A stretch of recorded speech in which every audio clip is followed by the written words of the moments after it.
Ya, Assalamualaikum warahmatullahi wabarakatuh.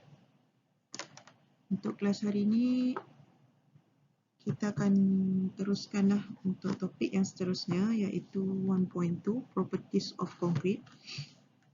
So, untuk Properties of Concrete ni ada 9 benda lah yang kita akan cover, which is properties based on strength, workability, permeability, carbonation, early age, density, volume change and crack control, deformation and creep, and abrasion resistant.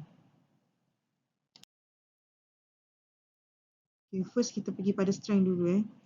Okay, one of the factor effective strength is based on quality of raw material, water cement ratio, coarse aggregate ratio, aggregate cement ratio, age of concrete, compaction of concrete, temperature, relative humidity and curing. So kita tengok dulu apa yang kita kaitkan dengan quality of raw material. So first, quality of raw material tu based on cement lah. So cement should provide appropriate standard cement and it should be used in concrete, must be suitable and store correctly lah. So cement yang awak tahu tu, hari tu saya pernah tunjuk dekat awak kan,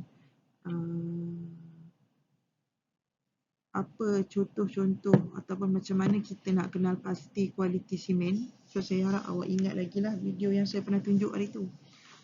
So simen tu mestilah bukan simen yang orang kata apa dah basuh angin macam tu lah. So mestilah simen yang belum keras, masih lagi dalam condition yang halus, berderai. Okay, and then dari segi aggregate pun saya ada tunjuk juga hari tu macam mana kita nak kenal pasti quality of aggregate. Okay, based on dia punya shape dia. So mestilah shape yang rough, and then texture dia, strength and size. And then the last is water. Water must be fit for drinking. Okay, apa-apa saja air yang awak nak pakai, mestilah air yang tak ada acid lah, especially ni, okay. Maksudnya air yang dalam pH 7. Okay, next yang seterusnya water cement ratio. So boleh tengok daripada graf ni. Okay, from the graph,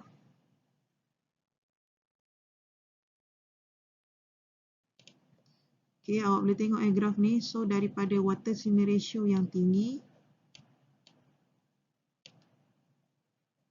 okay, dia punya strength dia akan rendah. Okay, tapi kalau water cement ratio dia rendah, dia punya strength dia akan tinggi. So dia akan impact lah. While increased water cement ratio will decrease the strength and highest workability and easy to compact. Okay, memanglah orang kata kalau kita increase water cement ratio, so automatic senang lah untuk awak nak handling konkrit tersebut. But then bila awak increase water cement ratio, automatic dia punya strength dia akan berkurang lah. The workability of the concrete is reduced if the water cement ratio is reduced. A lower water cement ratio means less water or more cement and lower workability.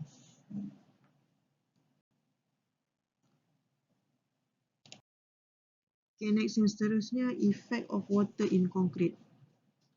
So it is important in achieving the strength and durability. Using excess water will affect the properties of concrete, and disadvantage dia, higher water will less strength and durability, and then create more void in concrete and making the concrete porous. If porous, harmful gases and chemical from the atmosphere and soil enter concrete to expose, causing deterioration of concrete and will become shrinkage crack. So itu antara efek penyebab utama lah kalau kita menggunakan air secara berlebihan lah. Selain daripada boleh menyebabkan segregation, okay, automatic juga ianya akan reduce strength and reduce durability. Okay, bila lebih air pada konkrit, so automatic dia akan create porous pada surface. So bila menyebabkan porous akan memberi efek pada high quality of concrete. Okay, next, cost of fine aggregate ratio.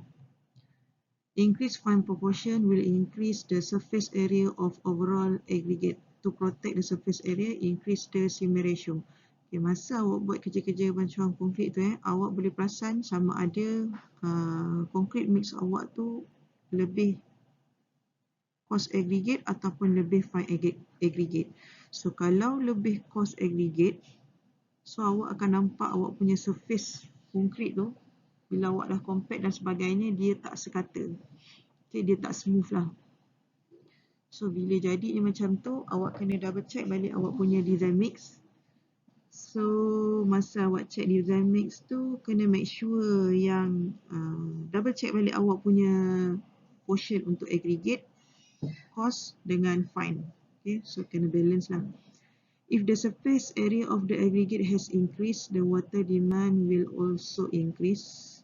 Assume the water demand has increased, the water cement ratio will increase. Since the water cement ratio has increased, the compressive strength will decrease. So yang tadi, yang water cement ratio ni sama jugalah dengan graf yang saya terangkan tadi. Okay, next yang seterusnya, how to choose good quality of aggregate. So yang ni pun hari tu saya dah pernah tunjuk dekat awak video macam mana cara awak nak pilih aggregate yang bagus. So untuk structure yang high strength and high quality, so elakkan menggunakan aggregate yang porous lah, yang porous ataupun lightweight. Okay, kena menggunakan aggregate yang lebih hard, strong and clean. Clean tu maksudnya dekat surface of aggregate tu tak ada apa-apa benda asing lah, macam tanah ke.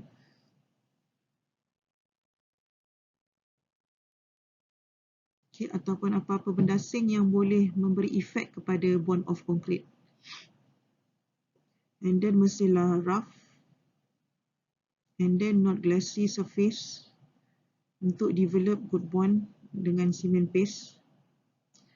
Okay, and then awak sepatutnya dalam kerja-kerja konkrit juga awak kena tahu dulu ataupun kena buat test untuk water absorption for aggregate lah.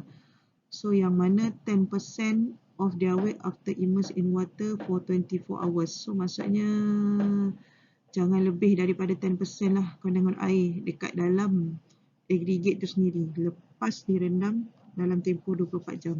Okay, itu kalau aggregate. Tapi kalau dalam konkrit, masa awak buat water absorption, okay, sekurang-kurangnya percentage air yang terkandung dalam konkrit structure tu mestilah less than 3% lah. Okay, tak boleh lebih daripada 3%.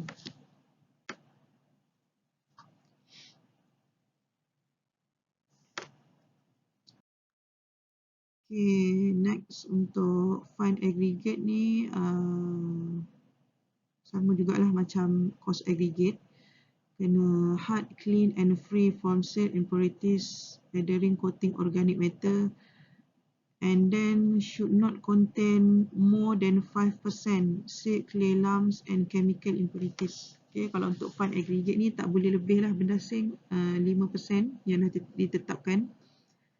And then sea sand should not be used. Okay, untuk sea sand memang kita tak galakkan guna, lebih-lebih lagi untuk konkrit yang ada reinforcement lah.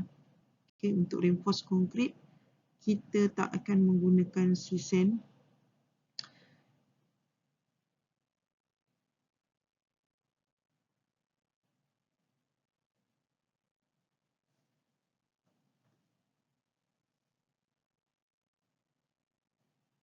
Okay, yang seterusnya aggregate cement ratio. So untuk aggregate cement ratio awak boleh tengok untuk first gambar yang pertama tu Untuk gambar yang pertama tu constant workability. Maksudnya awak dah tetapkan workability mana yang awak nak. So kita akan kaitkan dengan constant workability lah. So yang mana yang akan berubah adalah proportion untuk cement, aggregate dan air. Okay. So untuk constant workability, okay, cement content ni kalau awak tengok bila awak increase portion untuk cement content, So automatic awak akan decrease the water cement ratio. Okay. And then yang kedua pula, bila awak increase water cement ratio, so automatic awak akan decrease strength. Okay, kurangkan strength. Okay, untuk yang ketiga tu pula, masa lagi untuk constant workability. So bila mana awak increase cement content, maksudnya awak akan increase strength of concrete. So itu ada 3 perkaitan lah ataupun relationship lah antara aggregate cement ratio.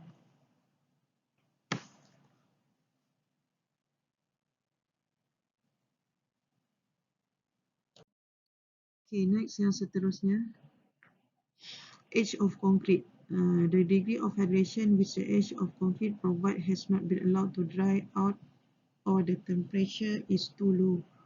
Most practically application, it is generally accepted that the majority of the strength has been achieved by 28 days.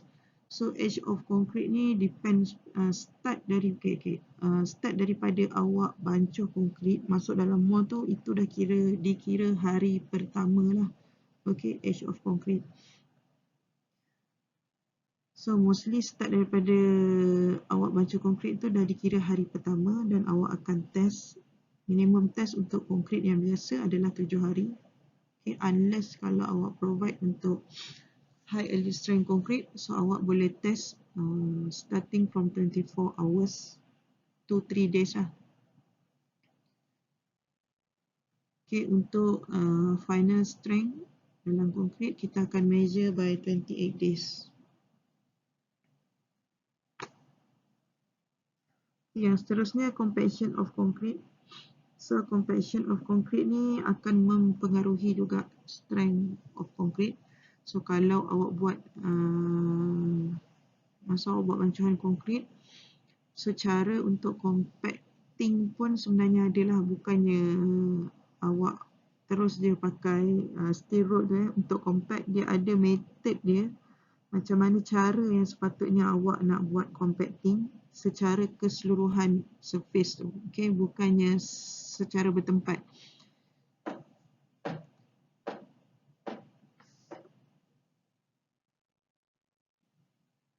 Okay, untuk compacting ni awak boleh pakai lah, sama ada pakai steel rod ataupun awak pakai poker vibrator.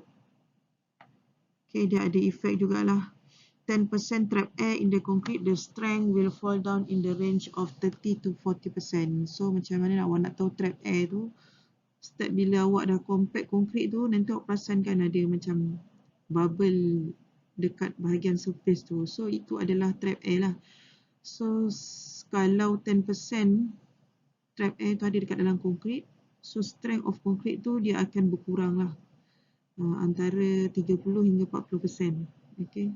Sebab trap air tu nanti yang akan menyebabkan surface of concrete awak tu terjadinya porosity.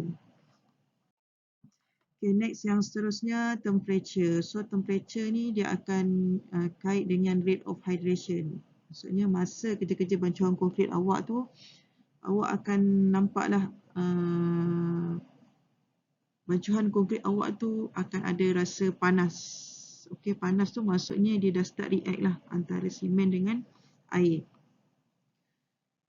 Okay, dari segi temperature ni juga, so awak kena kawal lah. Maksudnya jangan terlalu panas dan jangan terlalu sejuk. Okay, bila terlalu panas, awak akan menyebabkan konkrit awak tu cepat keras ataupun harden sebelum tempoh yang sepatutnya lah. Maksudnya awak masih lagi dalam proses handling of konkrit tu, tapi konkrit awak tu dah start kering sebab dia heat dah start ni bermula, rate of hydration tu dah start mula.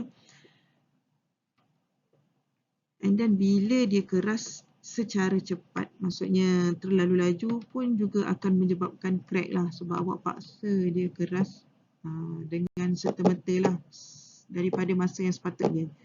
Okay.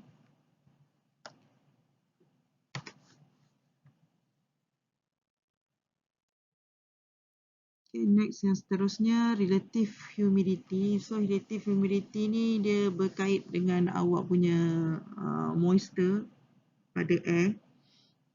So kalau dry air, maksudnya masa awak buat tu kategori dry air, so awaknya compressive strength akan berkurang lah. So kalau terlalu moist air pun, kalau awak tengok strength yang dia akan dapat adalah dalam 30 lebih saja. So kalau awak control awak punya 100% relative humidity, so awak akan dapat 100% compressive strength lah, lebih tinggi compare to dry air and moist air.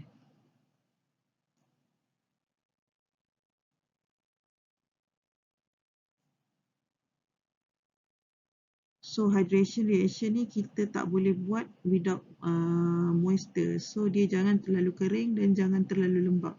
Okay, dia kena balance lah. And then curing provide adequate moisture, temperature and time to allow the concrete to achieve the desired properties for its intended use. So untuk curing method ni, after 24 hours awak dah boleh mula buatlah curing method. Okay, macam yang saya terang hari tu, cara untuk buat curing method tu sama ada awak boleh rendam dalam air, ataupun awak boleh siram air, ataupun awak boleh tutup dengan plastik, ataupun awak boleh cover atau basahkan dengan guni.